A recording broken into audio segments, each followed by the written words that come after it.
Thanks for choosing this free Anfield Index podcast. If you'd prefer to listen to this or any of our other shows without adverts, then now's the time to check out Anfield Index Pro. With AI Pro, you can supercharge your entire listening experience. You'll not only get all of our podcasts without the ads, but you'll have them far faster with our quick publish feature available exclusively for subscribers. AI Pro also puts you in the heart of our sound studio, with an option to listen to many of our shows live and interact with the podcasters in real time as the shows are recording. Upgrading couldn't be easier. AI Pro is available on all popular podcast platforms, and we have our own apps for Apple and Android. Just head on over to AnfieldIndexPro.com and get started today. Hello and welcome to the third transfer show of the summer. I'm Trev Downey, and from now on, theoretically, I'll be in the host seat for this, and hopefully we'll have lots more of them to do. And I'm going to be joined every week that we do it by Dave Davies. How are you doing, man? Yeah, very good, thank you. Even better now you're back as well, Chief. Good of you to say, but as I said to you before the mics went live, you're really going to have to do all the heavy lifting on this, Chief, because I have been out of the loop, both enforcedly and by choice. So I'm sort of not really with it in the way I normally would be with what's going on. So we'll very much be taking the lead from you as we go. And I thought we'd start by having a look at, and by the way, to give Dave his due, Dave's the one who's put the agenda for the show together today. So I'm literally just, like I say, wandering through the forest with my mate here who's going to tell me what's going on. So we thought we might start, Dave, with some, obviously, Liverpool updates. Yeah. It's probably a little bit quieter than we'd like. And obviously an awful lot of people are still in the mourning phase with the exit of Sadio. We've seen all the statements. People have had all their reactions. It's a done deal and it's behind us now, and it's probably the best way to look at it. I was a little bit uncomfortable with all the wallowing that was going on. I have to say, man, I love them. I think Sadio's probably our most important player of the Klopp era, but the wallowing now is enough. Let's move on. So if we look at what's done, there's a lot of outgoings we're talking about. So Sadio's out. Taki Minamino deal looks to be agreed. Yeah. Nico looks like he's out the gap as well. And then there's Ben Davies rumours. So would you mind wrapping up for people so they can get an idea of what's going on with those four at least? Yeah, of course. I mean, like you said, don't really need to talk much more about Sadio. That is all done. And Taki, we saw movement this week, didn't we? Pretty much confirmed that with add-ons, everything in, they're talking around the 15.5 million mark to Monaco. Went a bit quiet after the deal was said to be agreed, but Monaco come out the gate and said, yeah, we've got him. He was our main target. So they pretty much done the confirmation there for us. We're just waiting for the shirt photos and etc. that way. Nico is a one that, again, a lot of the big hitters in the press are saying offers galore. We know, we've talked upon it the last few weeks, that there is offers galore. It's all going to be about where Nico picks for the World Cup to tee him up for that realistically in his future career. Favourite seems to be pretty unanimous across the board that Forest are in talks around the 15 million mark. So we'll see if we even get movement on that today or later in the week. And then the old forgotten man of Anfield, Ben Davies, that literally come back off his Sheffield United loan. He's already paid for himself twice over, which is brilliant. And the strong links again tend to be Celtic, and also Middlesbrough are in the picture. So we're asking for a fee there around the 5 million mark. But exactly as you put it, Trev, it's just all exits now. We literally are just missing the stewardess outside Anfield with a life jacket on, pointing to your exits and doing the graphics for you, the visuals there, because it's what it's going to be. You have to think Diaz was in January. The big money's gone on Nunes. I know people are going to say, yeah, the Mane money's in, but you've got to keep in mind the only guarantee we have with Mane at the moment is 27.5 million, which isn't the biggest fee. So it is just going to be a focus on outgoings, whether that be permanent or loans, even for other players as well. How are those particular arrangements sitting with you? Because again, you and I think, are pretty much in agreement when it comes to the type of toxicity that you can expose yourself to online. People dig in, they get in a trench and they start lobbing grenades at each other. I find that beyond tedious. I think you're in the same boat as me, Dave, on that. I'm not interested in picking fights with Liverpool fans. It seems like the most idiotic way to spend your precious minutes. Yeah. But people are taking positions on all of this, and people are getting their imaginary ledgers and checkbooks out, and they're talking about Liverpool's money as if they have some sort of grand scheme and understanding of it. It bugs me no end. So on a personal level, let's leave all the fucking money out of it. On a personal level, how does that sit with you? Mane out the gap, Taki looks like he's going, Nico Williams looks like he's going, and like you said, Ben Davies, who, let's be honest, the poor fella, it's been a weird sort of an interlude in his career for him, looks like he's on the way out. And that mightn't be it, man. There might be more. There's some sort of very disconcerting rumours around Mo Salah's contract and things like that. So how's it sitting with you, this push for the exit door? Do you just see it as a function of, look, this is a necessity, we have to balance the books? You've already kind of alluded to that. Yeah, I think if you've not realised by now FSG is largely going to run it as a business, then where have you been for the last sort of 6-7 years, whatever it's been in their stewardship? In this regard, you still have to look at where we are and what the aims are. That I do get people would like midfield, especially reinforcements. I get that. I totally understand that. However, put it in context, there's been a big outlay on Diaz there in January. There's been a big outlay now on Núñez. The books have to be balanced, and naturally that goes in different ways with people like Origi leaving on a free. You're now seeing Mane, Taki. Also, I get the backdrop of the team has aged somewhat from last season, so it's almost a Klopp Mark II team. I saw someone call it the other day, and I get that aspect of it as well. But bloody hell, Trev, it's a long transfer window, and if people are going to start losing their shit now, it's going to be a long way till the start of the season in August, really, isn't it? Let's be honest. So, bit of calm. If you don't trust the people now, whenever you're going to trust them? I mean, look at the record. It really is pretty much unblemished. So, trust them. Let's just see what happens and remain calm. What do you say to the people who are trusting Joycey? as a result, there, I know, and I'm teeing up something that we're going to talk about in a few minutes, which is the poll that you put out about incomings. So, what do you think about that? I mean, in terms of that, because I think you've hit on a really key word here. It does come down to that notion. If you want to have peace of mind, it's about like everything in life, man. It's what do you believe? Like, what's your belief system? Yeah. And a lot of people put a tremendous amount of faith in what Joyce says. Because he tends to be mostly right and mostly in the know. If that is the case, it will be a long summer for some people, won't it, if they can't get their heads around it? Yeah, I think if you look at and Joyce, the good thing about someone like Paul Joyce, the oracle of that level, he doesn't really deal in speculation. He deals in fact. He publishes it out early when he finds it. He knows it's fact. And naturally, he will repeat what the club have briefed him. So when the club brief him that the plan is, we're not going to really look to strengthen that midfield till 2023, like you said, people go crazy. It's natural that there's a couple of things that could be true. That might be the plan. That's completely possible. The plan might also be that they would have liked to have signed a midfielder, which we know in Tchouaméni. We knew that was, part of what we were trying to do. But now they can't get him. They'll move on to their list of other targets. And Christ, we could recycle Bellingham all day in different pods, couldn't we? But if they don't believe they can get him till 2023, whatever that looks like, that might be what they're going for. So things don't have to be sort of one way or the other. It doesn't mean that no midfielder could come in. It could still happen. And I know I totally appreciate I'm answering this like a politician. It's just trying to give it that full context.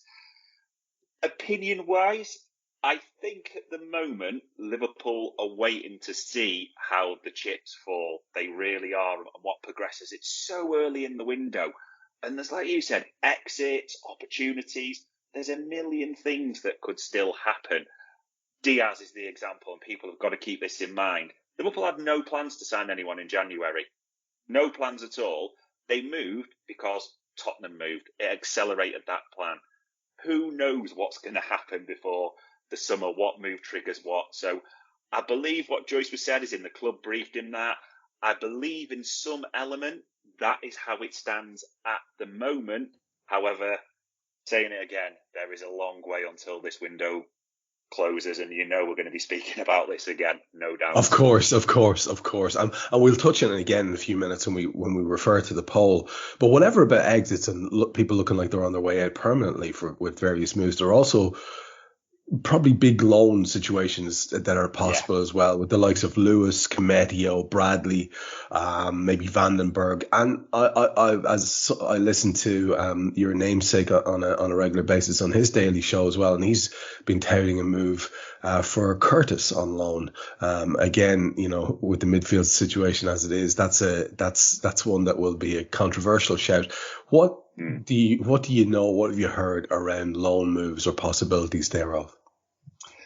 From what we've heard and what we know, and this isn't me trying to go all ITK, by the way, but it's also been confirmed by a few various people. It's almost like we're emptying the creche now. Summer's over. Like you said, Meteo, Bradley. It's no one that you'd think this is the first team picture, so to speak. I know, like I say, Curtis has been mentioned.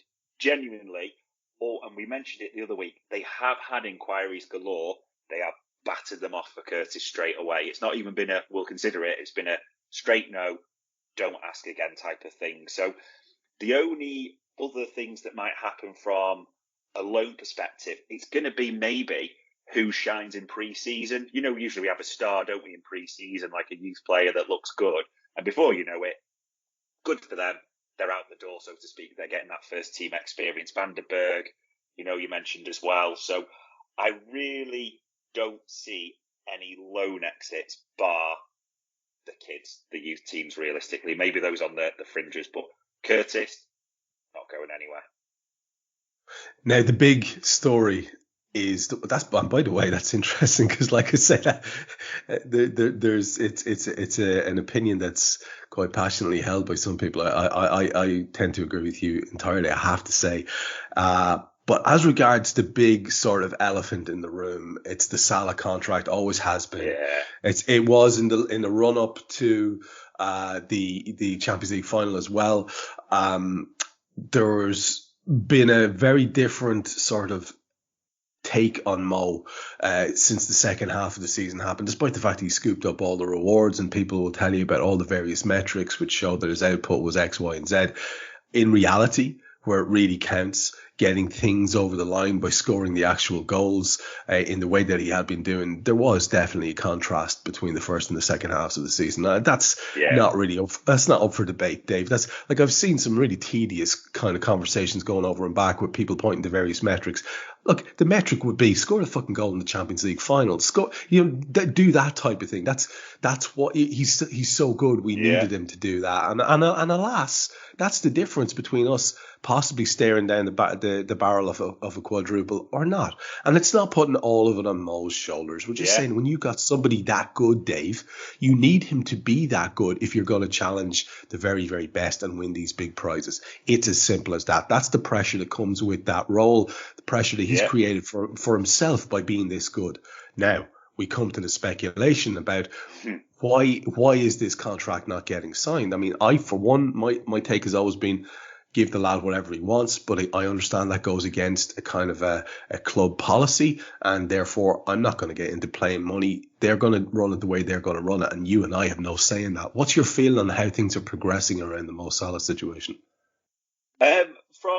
From what's been said, and this could be 2 and 2 and getting 27 in all honesty, but it literally seems a little bit of a stalemate, for want of a better phrase, at the moment. Honest belief is, two-part, this is going to, and it's easy for journos, this, isn't it? This can just rumble and rumble and rumble all summer till that window closes. Why he's not signed the contract. It's easy clickbait. It's easy material in that regard. You're going to have to accept that, Liverpool fans. It just is what it is in that regard. However, the second part to that is, if you don't believe that by the end of the summer, a top European club hasn't had a serious go at trying to get Mo Salah on a discounted value, come on. If you can get a player that good into your club for a year left on his deal, cheaper value than he would be normally, you're going to try it, so to speak. So don't get me wrong, I've no doubt that's been going on. Other top clubs have been courting his agent and letting him know. I suspect that's part of the whole negotiation process. But someone by the end of the window is going to make a serious play at Salah. Now, that doesn't mean he's going to go by any means. He's been quite clear and said, I want to stay on. And also then later, as we know, I'm going to spend my last year, I'll be at Liverpool. If it is the last year, that's my words, I should say. I'm going to be at Anfield next season. So that is what we know.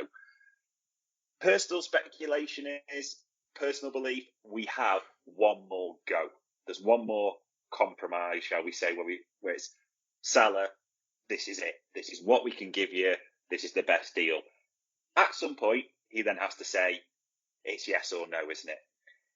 If it's a no, I believe he stays. I think it'll be an amicable last year, because a year of top class Mo Salah is better than a year. I know people are going to argue about get the alternative in the money. I get that. But we're talking about a world-class player. And it could actually mean the difference between the title next year or not, let's be honest. So I think whatever happens, that he will stay. However, and this is a politician, I totally get this, but albeit I wouldn't be surprised if an offer comes in and people are just in that boardroom are thinking, hang on a minute, what can we get in? But because I've got to come off the fence with this one. I appreciate he stays next season, whatever. Yeah, and like you said, they are the words from the man himself, and that in itself is reassuring. Again, not playing the money game.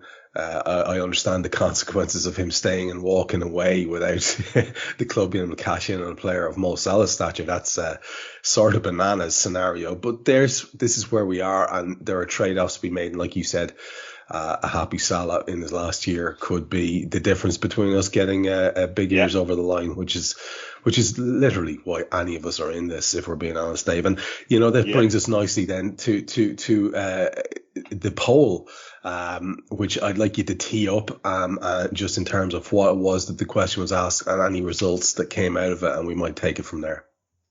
Yeah, we asked it in a few places on the social media, Discord platforms, etc. So it was around, simple question, will Liverpool sign any first team players? So it's important to say that, first team squad players, not youth players, etc. who wouldn't get a game, but first team squad players by the end of this summer transfer window. Naturally, that prompts the old, not saying meltdowns, but extreme reactions, as you phrased it, from some different rationales, different opinions. Is what it is, so to speak, but we asked people for that, and we got a varying contrast. Then we got mini battles on various platforms. So it was interesting, definitely. And I'll go first, I'll be honest. When someone says, give me a number, and you want to say something / something, I want to say 0 or 1, but we've got to commit on this. So I'm going to say 0, Trev. I think at the smart money at the moment is 0. I know, again, it's politician. 1 wouldn't surprise me, but if you had to bet right now, 0. Yeah, and the most popular choice in the poll was, again, remind me? 1. I think literally the last, if you look across all the platforms, 1 just about shaded it. But again, we'll go in 0/1, so to speak.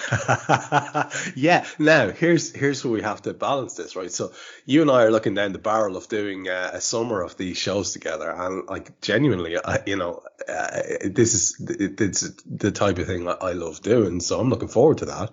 But at the same time, it's possibly very much just as well that the transfer show is not called the Liverpool transfer show in that regard, because it could be just a summer Reds wise of confirming various loan deals for fellas who are heading out, and exits for fellas who are heading out, if that is the case. And it would seem, going by the poll, that despite the fact that people might be hopeful or excited or whatever in this part of the year, the off season, there's a heavy dose of reality. I'm wondering, is it the power of Joycey?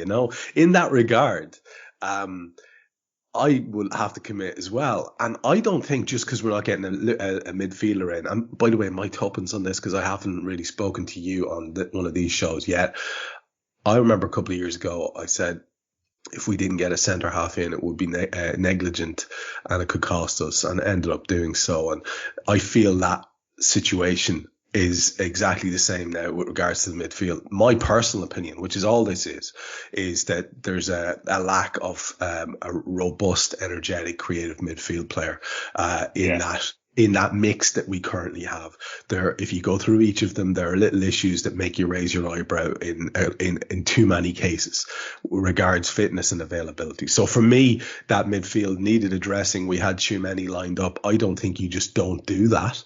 And I don't think we can. I don't think we win the big prizes with the current lot, but what the hell do I know? So for me, I would love to think that we're still quietly working in the background and Joycey's throwing a googly and everybody won't see it coming when it happens. So for that reason, I'm going to go optimistically. I always do, with one coming in, but I think it will be that big one. That's my hope, Dave. And I exist to be disappointed. Well, do you know what, Trev? In simple terms, we've both put our necks on the line, haven't we? 0 or 1. So one of us is probably going to be wrong, and one of us is going to get pelters either way. So we'll just see who has to put the tin hat on, basically. Well, dude, let's hope both of us are wrong. We get 2 or 3 in. You know what I mean?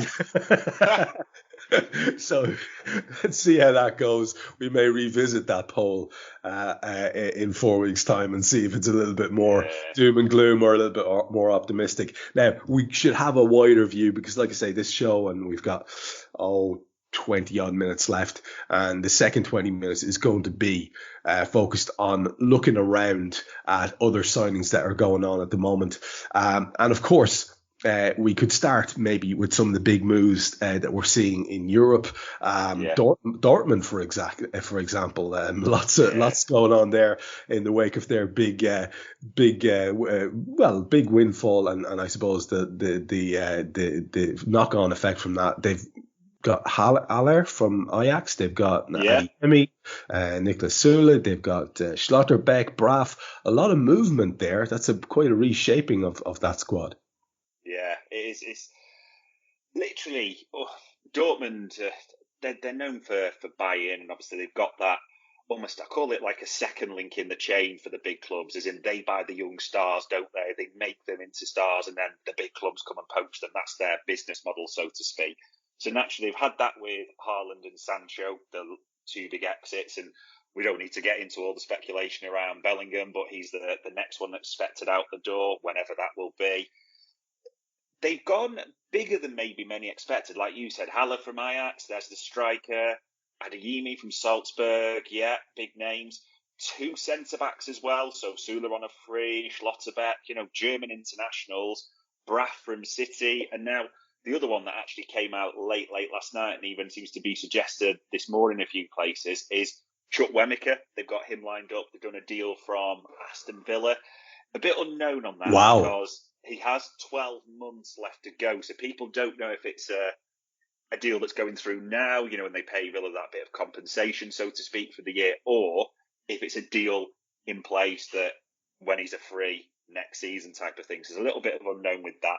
Naturally, that prompts the whole, is that Bellingham's replacement? And obviously, wheels turn on that. But I think the thing to look at is it's a lot of players in, and if you almost have that, I call it the FIFA mindset. It looks great, doesn't it? We've got all these players in, etc., and all these golden boy players coming in, and even that Naf they've got on loan at Frankfurt. He's been a star, so people are talking about bringing him back. I don't understand that as well. History tells us, this sounds terrible, this never works well. When does it ever work well to sell one of your top players and you bring in 6 and 7 and then you're successful straight away? Never worked for Liverpool, did it? If you remember when we sold Suarez and bought about 1,000 youngsters in, and we remember that dreaded front line of the old Balotelli, Ricky Lambert, Barini, that didn't really work well. Spurs did it with Bale, didn't they? They sold him and then bought about 7 or 8 players in. it never works well to bring in that higher volume and expect them to, hit the ground running and be successful straight away. Especially Hummels is old now. That, he's a veteran player. That is what it is. Sula and Schlotterbeck sounds great on the surface, but look at history, Trev. When does it ever work well to bring in two new starting centre-backs? People need to embed. They need time. So this is going to sound controversial. I'm going to put a bit of a tin hat on again here. I think they're going to struggle a little bit. Maybe not at the start, maybe not, it might come good at the end, but there's going to be a period where Dortmund are going to struggle. They're short of midfield anyway. Witzel's gone, so that's another question mark. I actually think that volume of players, the time it's going to take, and that doesn't mean they're all going to be unsuccessful, by the way. I think a few of those will still shine, but that volume of players, it would not surprise me at all if they finish something like 10 points or more behind Bayern at the end of the season. Yeah, I mean, I think you're right. The only thing I can think of in terms, and it wasn't quite as spectacular, it's in our own history where Rushy went off for 3.2 million and then Kenny kind of rejigged and turned our squad into that incredible squad with all those wonderful incomings like Barnes and Beardsley and Houghton and all that. And that wasn't it wasn't as simple as that. But that's, it really wasn't as simple as that. It's the only thing I can think of where there was ever anything like a massive rejig which ended up being so supremely successful. I think you're on the money there. And one of the things you alluded to in your points that you were making there was this golden boy stuff. And that in and of itself is quite interesting because, unless I'm very much mistaken, when you look at past winners and you look at the collection of lads who are up for it, there doesn't tend to be too much fall off away in terms of quality. These are lads who are going to be good, let's say. Wasn't our own Divock a golden boy at one stage, or certainly a nominee? Nominee, yeah. The recently departed. And in this case, you're looking at Bellingham, Mukoku, and like you mentioned, Nauf as well. What are you thinking around this as any kind of an indicator of future greatness? Is it something that's like a token, or is it something that we should look at seriously in your eyes as something that's a real indicator of greatness to come? It's a difficult one in the sense of Dortmund are, in a transfer perspective, what I call the second link in the chain. So normally, if you think the first link, there'll be a player at a bit of a random club. I know that sounds harsh. Then he moves to what I call the second link in the chain, i.e. that European spotlight. There's clubs that specialise in this. Dortmund and Benfica are right at the top of this sort of second link. They buy players like Bellingham, Young, Sancho, they specialise in that type of recruitment. And they make them stars, don't they, to a certain point? And then the third link, the final link in the chain, the big sharks come in, don't they? It's simple as that. They come in. We're probably in that third link in the chain. We don't necessarily want to be. We want to try and be between second and third, so we're not paying top whack, top premium. But Dortmund are the absolute specialists in that. So whilst it looks great on the surface for transfer values and money, it doesn't really equate to success because Dortmund have got that almost a little bit of a Spurs element that they can have good periods, but since Klopp's gone, it never really quite works. They always crash and burn at some point, so to speak. So some of these will go on to be stars. Absolutely. I'd put great money on that. Will it mean success for Dortmund? Won't bet on it one bit, Trev. I think that's fair. And in terms of prediction for that particular award, any ideas? Ooh. This sounds biased, and probably because he's been on our brains for that. I would love Bellingham for that, but I could probably get 1,000 shouts if that's wrong. Look at this player type of thing. But maybe it's because we got a bit Jude obsessed recently. But yeah, be my pick anyway. Yeah, I mean, Yeah, it's been a topic, hasn't it? It really has, and it won't go away because despite all the black pill merchants, there's still going to be people who are holding on to possibly ridiculous levels of hope around that type of thing as Yeah. well, and he won't go away until there's something sorted there with his future. Now, to skip around, and again, there is a Liverpool link here. To have a look a bit closer to home at some movement with Premier League rivals, and there are three promoted sides, obviously Forest, Fulham, Bournemouth, and there's a lot going on there, man. A lot going on with these clubs, as of course you would expect, right? They can't just come up with the squad that they have and hope everything is going to go fine. Well, they can, and some have tried it in the past to various levels of success. But we'll start with Forest, and there is a big kind of Liverpool link here in terms of a little bit of a windfall from Awoniyi and his career trajectory. So, for those who aren't in the know, would you fill folks in on that? Yeah, absolutely. A player that we've had for quite a while, but for us, you might be thinking, who's that? Never actually played a game, mainly work permit issues. So it's been repeated loans of quite success. And then especially the last loan he had with us was to Union Berlin, who naturally made that move permanent. Since then, since he's had that permanent move, he's had an absolutely storming season, to be fair. So 15 goals in the Bundesliga, 20 in all competitions as well. Naturally peaked a lot of teams in Europe. I think they actually said a specific release clause there of 20 million euros. And Forest have chosen him as the man to lead their line. So they've activated that. So translates on an exchange rate roughly, 1.75 million. I'm saying that because that's our 10%. So 17.5 million in total. So yeah, nice little windfall. Might not be the only one we get from Forest, so to speak, but yeah, hopefully I wish him success, but we'll see. That's obviously the direct link into looking at Nico Williams and the potential we mentioned earlier on for him to go there. Just again, taking all Willy Won't-y analysis out of it, you'd have to say that'd probably be a great move for Nico himself. And were it to happen, he's obviously already an international footballer of some success and some note. I'm sure he'd like to retain that status. I don't know how much under threat that status would be if he were to go to a non-Premier League club. I mean, Wales, a bit like my own country, Ireland, are not in a position to pick and choose. You just got to go with the best you've got, and he seems to be that for them. But it would be a good move for the kid, wouldn't it?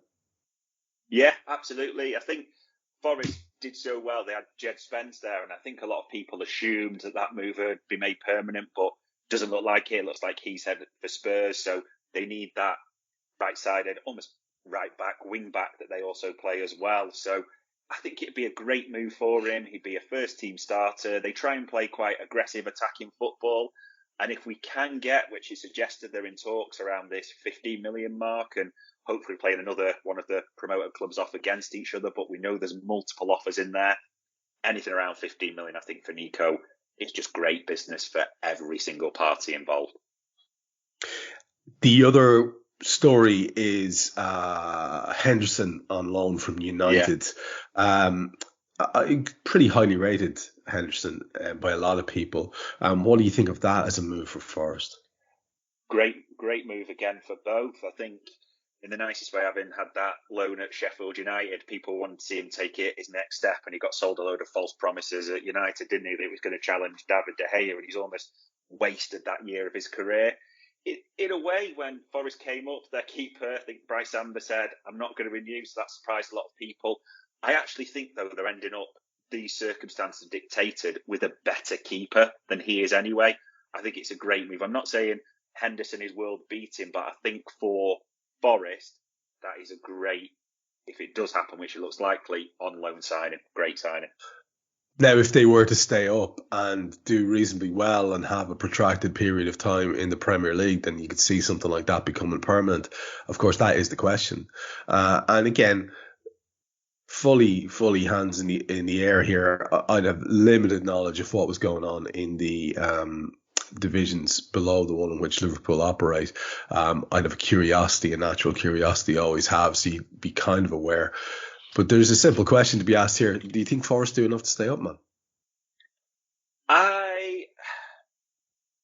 This is, again, I'm going to not be politician. I think and when I look at the promoted teams, they're the ones I actually have the most hope for because of the manager and the signings they're making. I think, if they look at the keeper, the striker, it's that spine of the team which you always need to focus on or have improved or be top level already when it comes up. So I actually just get sneaking suspicion out of all of them. They do best the promoted teams.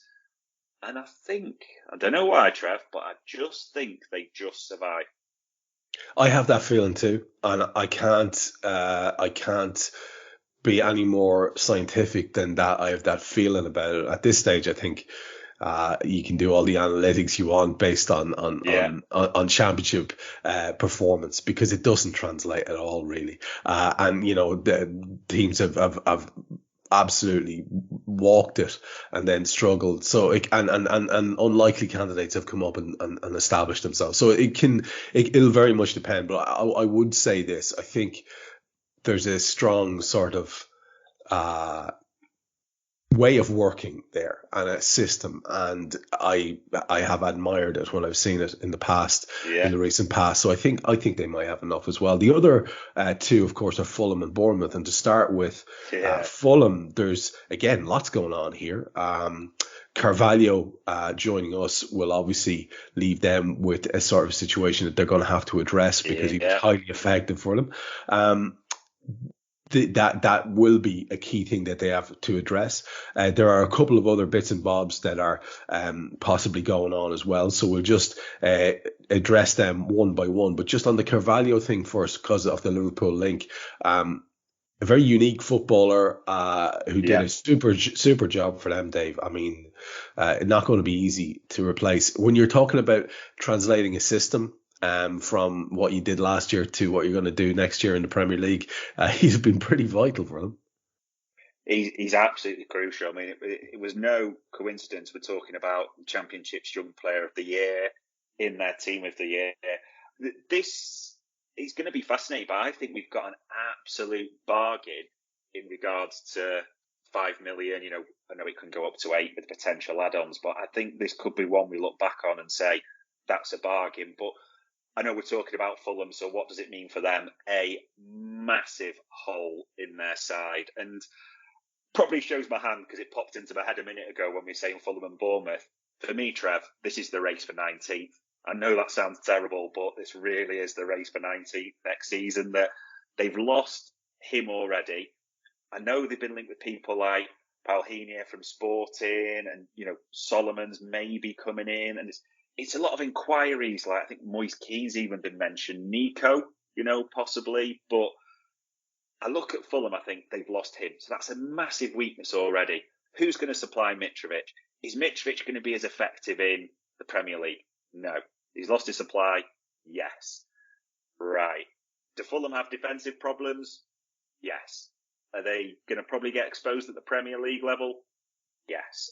Unless something major happens for Fulham in the transfer market, and this sounds brutal, I might be getting pelters from Fulham and Bournemouth fans, it is the race for 19th for me. Simple as that. Listen, that's exactly what this show is all about at this stage, is our opinions and things. And we don't, either of us, purport to have a sort of godlike knowledge about what's going to happen in any way, shape or form. So it's all about opinions. Yeah. And, when you do see the wounds inflicted on the squad, as opposed to what they appear to have done so far to address those, it's hard to argue what you said there, man. It really is. And that leads us to Bournemouth, the last of these. Now, obviously, the Nat Phillips situation is the Liverpool link here. And look, Nat had done wonders and really elevated himself to a super position. And just let me adopt one of the whiny Twitter voices for a second and say, Why didn't we sell him when he was really, really, high profile? Why didn't we do it then? So this is what you're going to hear, because now there's talking about a loan, and that's going to stick in the amateur accountant's craw, isn't it? Yeah, I think we almost made that natural assumption, which is completely logical, that when he loaned to Bournemouth and then they did go up, brill. They're gonna pull the trigger. They're gonna be a natural. They're gonna pay the 8-10 million type of thing, whatever it is. However, the suggestion is now that it's looking at another season-long loan. Now, there's different rationale behind that. I think part of it is, look at our defensive crisis. So at least if we've got, Liverpool have insisted on that, so we've got that fifth option to come back in case it goes wrong. I'm not sure that really works well for the player or for us particularly, but that's an opinion.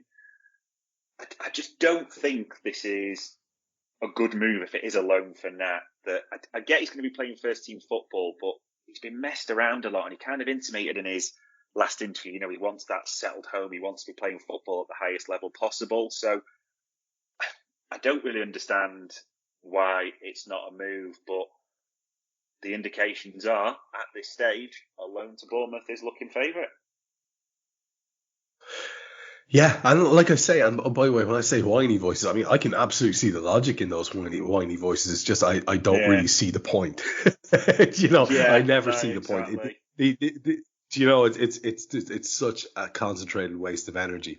Now they're again very, very quiet in the whole making adjustments for a Premier League squad situation. Ryan Fredericks, Joe Rothwell. But apart from that, there's not a whole lot going on. And again, I'm wondering, you were including Bournemouth, weren't you, when you were talking about the race for 19th? Yeah, exactly that. I think this sounds terrible. And rightly, Bournemouth fans may pile on me if anyone hears this who is a Bournemouth fan. But Fredericks and Rothwell scream of top-level championship signings. When Norwich usually come up and just you think, who? What? That's not going to keep you up. It has a feeling like that they're almost preparing for, this is a good signing, we'll get him a season in the Premier League, but we'll prepare him for when we come back to the Championship. I know that sounds harsh, but that is what those players scream out to me. So, Fulham and Bournemouth, the race for 19th. Now, I am going to be as good as my word. I told you I'd get you out of here for half, and that's exactly what we're going to do. So the show is a little bit cut off. We were going to look at a couple of other bits and bobs with other clubs, but that can easily wait for our next show next week, Dave. And what we'll do is we'll wrap this one up. It's been an absolute pleasure working with you on this, man. I look forward to doing plenty of them as we move on through the summer. Been a pleasure. Like the saying goes, you date a drinkle, you marry a Downey. So, been an absolute pleasure, Harsh and guy. We have reached the end. We're going to wrap it up for this one, folks. It'll be a little bit longer next week. Just circumstances got in the way today, so that's why it's only 40-45. We'll be back to the hour format from the next one, so you can look forward or not to that. Myself and Dave will be there regardless. You heard Dave Davies. I've been Trev Downey. Guy Drinkle in absentia today, but he'll probably be back with us next week. This was The Transfer Show, and we'll speak to you soon. We hope you enjoyed listening to this Anfield Index show. Please be sure to subscribe to our channel so future podcasts find their way to your device automatically. There's nothing quite like fan engagement, and we'd love to know what you think of anything discussed on this show. The best way to get in touch is over on our free Discord community, where both podcasters and listeners debate the hottest LFC topics 24/7. Sign up free now at anfieldindex.com/Discord. You won't regret it. You can also follow us on Twitter at Anfield Index and find us on Facebook by searching for Anfield Index. Oh, and before you go, we'd love it if you could leave us a 5-star review on your favourite podcast app. It only takes a couple of seconds, and it means the world to the people who create these free shows.